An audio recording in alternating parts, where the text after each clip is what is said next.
Hello everyone. So কৃষিগুচ্ছ ভর্তি পরীক্ষায় ইংরেজি প্রিপারেশনটা কীভাবে নেওয়া উচিত, তো সেটা নিয়ে আজকে কথাবার্তা হবে এবং তোমাদেরকে একদম অ্যানালাইসিস করে আজকে দেখাই দিব যে ইংরেজিটা তোমাদের কীভাবে পড়া উচিত। তোমরা একটা প্রিপারেশন নিচ্ছ, বাট সেই প্রিপারেশনটা তুমি যদি খুব ভালো মতো না নাও তাহলে দেখা যাবে বেশি পরিশ্রম করে বা বেশি পড়েও একটা ভালো আউটপুট নিয়ে আসা কিন্তু কঠিন হয়ে যাবে। ঠিক আছে, তো আশা করছি যে স্টেপগুলো তুমি যদি ফলো করতে পারো ইংরেজি নিয়ে তোমার টেনশন থাকবে না। তো চলো আমরা শুরু করি।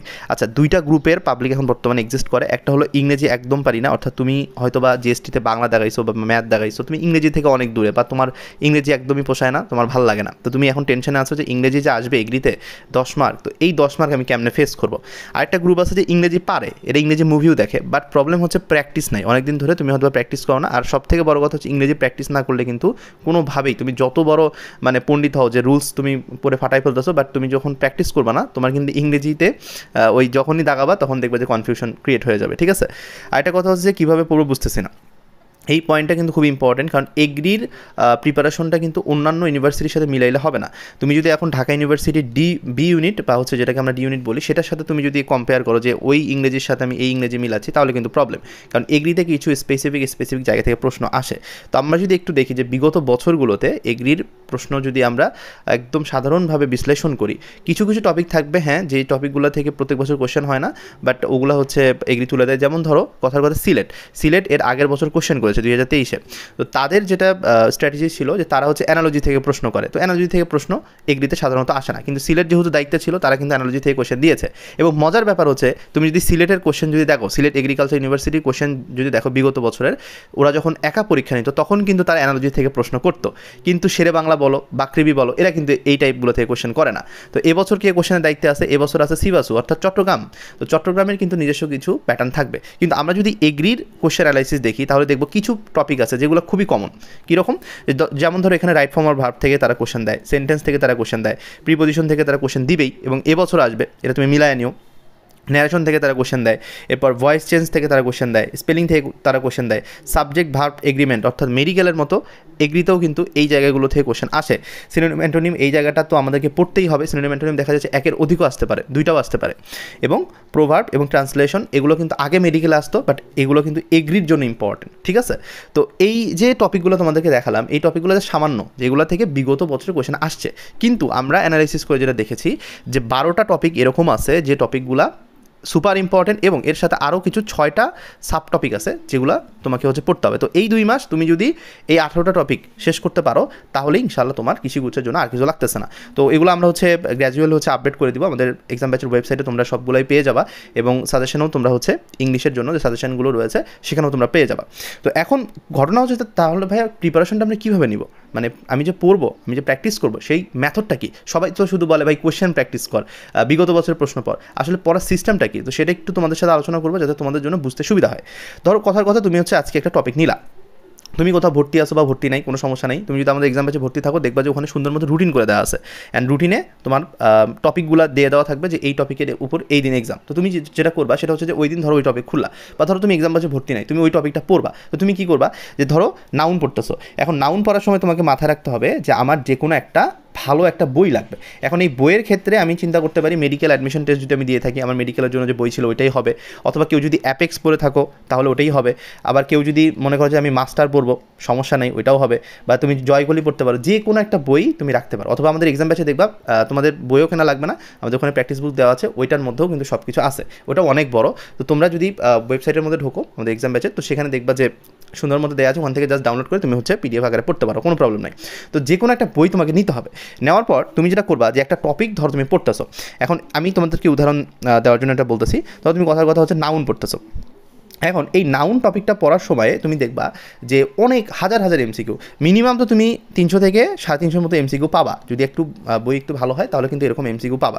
তো তোমার কি সবগুলোই সলভ করতে হবে? আমি বলবো যে না, কেন সলভ করতে হবে না, কারণ একই প্রশ্ন বারবার তোমার কিন্তু এখানে রিপিট হবে। সো আমি তোমাকে বলবো যে প্রত্যেকটা টপিক আমরা তোমাদেরকে মোট 18টা টপিক দিয়ে দিব হচ্ছে এগ্রির জন্য। এখন এই 18টা টপিকের আন্ডারে তুমি চেষ্টা করবা 100 থেকে 150 এমসিকিউ সলভ করার, এটাই তোমার জন্য বার। ঠিক আছে, 100 থেকে 150 এমসিকিউ যখন তুমি সলভ করবা, নতুন কোনো এমসিকিউ তুমি আর পাবা না। যখন তোমার দেখবে 100 থেকে 150 এমসিকিউ সলভ করা হয়ে গেছে, বাকি যে কোশ্চেনগুলো থাকবে সেগুলো কিন্তু বারবার রিপিট হবে। সো আমি তোমাকে বলবো যে এইভাবে তুমি যখন গ্র্যাজুয়ালি যখন এরকম করে কোশ্চেন সলভ করে যাচ্ছ, তখন দেখবা যে প্রত্যেকটা টপিকের আন্ডারে যাতে তোমার 100 থেকে 150 এমসিকিউ সলভ হয়ে যায়। এরকম যাতে না হয় যে আমি নাউনের আন্ডারে 350 এমসিকিউ সলভ করে ফেলছি, বাট আমি হচ্ছে ন্যারেশনের আন্ডারে মাত্র 20টা এমসিকিউ সলভ করছি, তাতে আমার সময় শেষ। যাতে এই প্রিপারেশন, তুমি যে কৃষির প্রিপারেশন নিচ্ছ, তোমার যাতে এই যে 18টা টপিক কৃষিতে আসে, যা বিগত বছরগুলোতে এর বাইরে একটা টপিকও আসেনি, তো এই 18টা টপিক যাতে আমি টাচ করে যাই, খুব ভালো মতো টাচ করে যাই, যেখান থেকে প্র্যাকটিস এমনভাবে করে যাবো, কোশ্চেন যেভাবেই দেখ, কমন আসুক না আসুক, আমার যাতে করে একটা আইডিয়া হয়ে যায়। অনেক সময় দেখা যায় যে তুমি জাস্ট ইংরেজি প্র্যাকটিস করছো, হয়তো বা তোমার ডিরেক্ট কমন আসে নাই, বাট তুমি অপশন টেস্ট করে কিন্তু মিলাই ফেলতে পারতেছো। তো সেক্ষেত্রে আমি মনে করি যে ইংরেজির ক্ষেত্রে তোমার প্রত্যেকটা টপিকই এভাবে টাচ করে যাওয়া উচিত এবং গুরুত্বপূর্ণ টপিকগুলো টাচ করা উচিত। এখন যদি তুমি নাউন না পড়ে বা তুমি হচ্ছে ডিটারমিনার নিয়ে না ভেবে, বা তুমি ধরো ন্যারেশন নিয়ে না ভেবে যদি এখন পিন পয়েন্ট নিয়ে ভাবো, পিন পয়েন্ট এরর বা রিডান্ডেন্সি নিয়ে চিন্তা করো, তাহলে কিন্তু হবে না। অর্থাৎ এমন টপিকই আমাদেরকে পড়তে হবে যেগুলো কৃষিতে আসে। উল্টাপাল্টা ডিইউ বি ইউনিটের মতো প্রিপারেশন বা আরইউ এর মতো প্রিপারেশন নিয়ে কিন্তু এগ্রিতে ভালো করা যাবে না। এগ্রিতে কিছু স্পেসিফিক জায়গা থেকে প্রশ্ন আসে, সেগুলো তুমি কিন্তু কোশ্চেন ব্যাংক যদি দেখো তাহলে তুমি পেরে যাবা, ঠিক আছে? তো এখন ঘটনা হচ্ছে যে ওই জিনিসটাকে আমরা জাস্ট সাজাই দিছি, আমরা জাস্ট তোমাদেরকে এত অ্যানালিসিস করার যেহেতু অনেকের সময় থাকে না বা হচ্ছে ধৈর্য থাকে না, আমরা জাস্ট ওই জিনিসগুলোকেই জাস্ট গুছাই দিছি, ঠিক আছে? এখন আসলে প্রশ্ন কোথা থেকে সলভ করবে, এটা কিন্তু ইম্পর্টেন্ট একটা ব্যাপার। কারণ তুমি হয়তোবা এই যে যখন প্রশ্নগুলো দেখবা, যে মাস্টার বই বা অ্যাপেক্স বই বা তোমার যে বই আছে মেডিকেলের জন্য, বা তুমি যদি জয়গুলি পড়ে থাকো, এখানে কিন্তু হাজার হাজার প্রশ্ন। তো এখন কী কী প্রশ্ন তোমাকে মাস্ট সলভ করতে হবে? প্রথম কথা হচ্ছে তোমাকে সিভাসুর কোশ্চেন সলভ করতে হবে। আমরা সিভাসুর কোশ্চেনগুলো সব আমাদের এক্সাম ব্যাচের ওয়েবসাইটে দিয়ে দিব, ওখান থেকে তোমরা দেখে নিবা। সিভাসুর যতগুলো কোশ্চেন আছে, বিগত যত বছর কোশ্চেন আছে সব দিয়ে দিব, এবং তোমরা হাতের কাছে যদি বই থাকে সিভাসুর কোশ্চেন প্রথমে সলভ করতে হবে, প্রথম কথা। সেকেন্ড কথা হচ্ছে যে বিসিএস এর কোশ্চেনগুলো সলভ করবা। বিসিএস এর কোশ্চেন থেকে হুবহু কোশ্চেন কমন আসে, এর আগের বছর আসছে। তো এখানে কিন্তু আরেকটা জিনিস ইম্পর্টেন্ট, সেটা হলো বিসিএস এর লিটারেচার যে অংশটা রয়েছে, সেখান থেকে কিন্তু একটা করে প্রশ্ন কিন্তু দেখা যায় যে এগ্রি আবার দিয়ে দেয়, এর আগের বছর আসছে। তো সেক্ষেত্রে তুমি চেষ্টা করবে বিসিএস এর কোশ্চেন দুই একটা সলভ করা, ঠিক আছে? বিসিএস এর কোশ্চেন সলভ করলে, লিটারেচার অংশ সলভ করলে তোমার কিন্তু বাকিদের থেকে তুমি আগে থাকবে। এখানে কিন্তু আমি তোমাকে ইংলিশ ফর টুডে বই পড়তে বলতেছি না, জিএসটিতে যেরকম পড়তে বলছিলাম, এখন কিন্তু তোমাকে সেটা পড়া লাগছে না। তো বিসিএস এর কোশ্চেন তোমাকে সলভ করতে হবে। তাহলে দুইটা জিনিস গেল, সিভাসু গেল, বিসিএস গেল। এরপর আমি কী করবো? এগ্রির কোশ্চেন পড়বো, এগ্রির বিগত বছরের কোশ্চেন পড়বো। এটা হইতে পারে বাকৃবি, হইতে পারে শেরে বাংলা, হইতে পারে তোমার চট্টগ্রাম, যে তোমাকে বলেই দিছি, সিলেট, খুলনা, এরপর তোমার বঙ্গবন্ধু। তো সবগুলা কোশ্চেন কিন্তু আমি এগ্রির মধ্যে পাবো। আর যাদের এক্সট্রা করে আরেকটু টাইম থাকবে, যেহেতু এগ্রির জন্য এখন টাইম আছে, ধরো তুমি এখন ভিডিওটা দেখতেছো বা তুমি যদি পরেও দেখে থাকো, ধরো তোমার এই 3টা দেওয়া শেষ, তারপর তুমি কি দেখবা? এটা কিন্তু খুব গুরুত্বপূর্ণ একটা প্রশ্ন। তো তারপর তুমি কি করবা?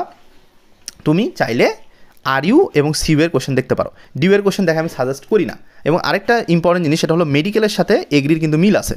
তো মেডিকেলের কোশ্চেন তুমি যদি দেখে যাও, কোনো ক্ষতি নেই। মেডিকেল ডেন্টালের কোশ্চেন দেখলে তোমার জন্যই লাভ।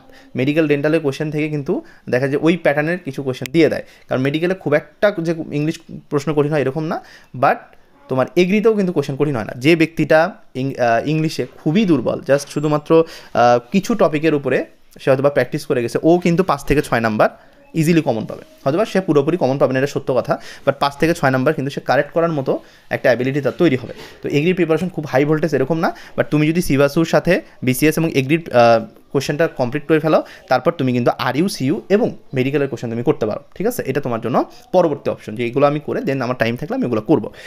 এবারে আসো যে সব থেকে ইম্পর্টেন্ট ব্যাপার হলো এক্সাম। আমরা যতগুলো টপিকের কথা তোমাকে বললাম, প্রত্যেকটা টপিকের উপর কিন্তু আমরা এক্সাম রাখছি। কেন এক্সাম রাখছি? কারণ তুমি যখন একটা কোশ্চেন ফেস করবে এক্সামে, তখন সেই জিনিসটা যখন ভুল হবে, ওইটা তোমার সবসময় মানে পার্মানেন্টলি তোমার মেমোরিতে সেট হয়ে যাবে, এবং ভর্তি পরীক্ষায় তুমি আর ওই জিনিসটা ভুল করবে না, বা ওই টপিক থেকে কোশ্চেন আসলে তোমার কিন্তু আটকানো যাবে না। কথার কথা এখানে দেখো যে the verb form of the word pour is. এখন এটা হচ্ছে আমাদের এক্সাম ব্যাচের কোশ্চেন। তো এক্সাম ব্যাচের কোশ্চেন দেখবা যে এরকম কোশ্চেন দেওয়া আছে।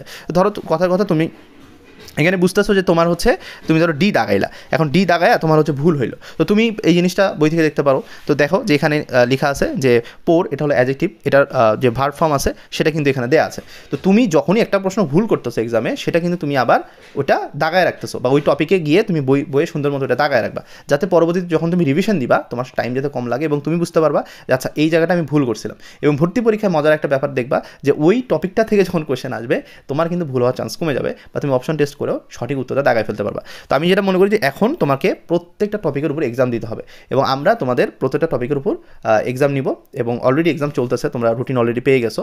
তো একটা টপিকের উপর যাতে এক্সাম মিস না হয়, কারণ প্রত্যেকটা টপিকের উপর যখন তুমি এক্সাম দিচ্ছ তখনই কিন্তু কেবল তোমার হচ্ছে বেস্ট স্ট্রং হয়ে যাচ্ছে এবং ওই টপিকের উপর যেহেতু এতগুলো কোশ্চেন তুমি সলভ করতেছো, কোশ্চেন যেভাবেই দেখ তোমার কিন্তু টাইপ কমন আসবেই। তো আমার কথা হচ্ছে যে প্রথমে তুমি যে কোনো একটা বই নাও, কোনো প্রবলেম নাই, বই নিয়ে সেখান থেকে সিবাসুর কোশ্চেন, বিসিএসের কোশ্চেন, এগ্রির কোশ্চেন সলভ করো। এই তিনটা তোমাকে করতে হবে। আর যদি এক্সট্রা করে টাইম পাও তাহলে প্র্যাকটিসের জন্য আরইউ, সিইউ এবং মেডিকেলের কোশ্চেন তুমি দেখতে পারো। অ্যান্ড প্রত্যেকটা টপিকের উপর অবশ্যই এক্সাম তুমি দিবা, সেটা এখন যেখানেই হোক। আমাদের এখানে এক্সাম দেখ বা হচ্ছে অন্য জায়গায় দেখ, কোনো সমস্যা নেই, বাট একটা স্টুডেন্টকে এক্সাম দিতেই হবে, ঠিক আছে? তো এই হচ্ছে বিষয়বস্তু। আর আরেকটা জিনিস তোমরা অনেকেই টেনশন করো যে ভাইয়া এগ্রির ভর্তি পরীক্ষায় কি আমাদের আলাদা আলাদা করে পাস করতে হবে কিনা। এটা কিন্তু একটা ভালো মানে সুযোগ যে এগ্রিতে কিন্তু ইংলিশের জন্য আলাদা কোনো পাস মার্ক নাই যে 10-এর মধ্যে তোমাকে 5 পাইতে হবে বা 4 পাইতে হবে, এরকম কিন্তু নাই। সিইউতে আছে, এরপর তোমার অন্যান্য ইউনিভার্সিটির ক্ষেত্রে আছে, বাট এখানে কিন্তু ওরকম কোনো বাধা ধরার নিয়ম নাই যে তোমাকে ইংলিশের ক্ষেত্রে 5 মার্ক পাইতে হবে। এখানে তুমি যদি ভাই 0 পাও কোনো সমস্যা নেই, এগ্রিতে চান্স হবে। বাট আমরা চেষ্টা করবো, যেহেতু কৃষিগুচ্ছ ভর্তি পরীক্ষায় অনেক স্টুডেন্ট এবার হচ্ছে পরীক্ষা দিবে, তো সেক্ষেত্রে আমরা ট্রাই করবো একটা বেটার মার্ক নিয়ে আসার। তো সেক্ষেত্রে আমার ইংলিশটা আমাকে হেল্প করতেছে। ইংলিশটা এমন একটা সাবজেক্ট যেটা সবাই পারতেছে না বা সবাই ওভাবে প্র্যাকটিস করবে না। আমি যদি প্র্যাকটিস করি তাহলে আমি একটা বেটার পজিশনে যেতে পারবো। তো এই ছিল বিষয়বস্তু। আশা করছি তোমাদের উপকার লাগবে এবং তোমরা যারা আমাদের সাথে যুক্ত হতে চাও তারা হোয়াটসঅ্যাপ নাম্বারে যোগাযোগ করে যুক্ত হয়ে যেতে পারো, মেসেজ দিতে পারো আমাদেরকে। তো আশা করছি যে কৃষিগুচ্ছ ভর্তি পরীক্ষা তোমার জন্য একটা বেস্ট ভর্তি পরীক্ষা হবে এবং আমি মনে করি যে যারা গুচ্ছতে খুব একটা ভালো করতে পারোনি তারা কৃষিগুচ্ছে ইনশাল্লাহ ভালো করতে পারবা। বা গুচ্ছতে ভালো করলেও তুমি যাচ্ছ একটা বেটার ফিউচার, তাহলে তোমার জন্য কৃষিগুচ্ছ কিন্তু অনেক বেস্ট একটা অপশন। দেখা হচ্ছে নতুন একটা ভিডিওতে, ততক্ষণ ভালো থাকো। ধন্যবাদ সবাইকে।